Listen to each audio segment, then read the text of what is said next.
Warm it up with a spicy yet sweet look, featuring rich browns and soft gold. Begin by applying Mary Kay Chromafusion eyeshadow and Hazelnut to your eyelids with the Mary Kay All-Over Eyeshadow Brush. Next, blend Mary Kay Chromafusion eyeshadow and Cinnabar into the creases and just above using the precision of the Mary Kay Eye Crease brush.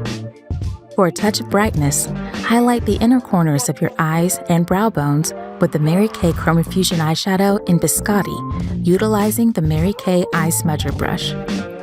Define your upper lash lines with Mary Kay Chromafusion eyeshadow in Espresso, using the Mary Kay Eyebrow Eyeliner brush to create a winged effect that extends to the end of your brows.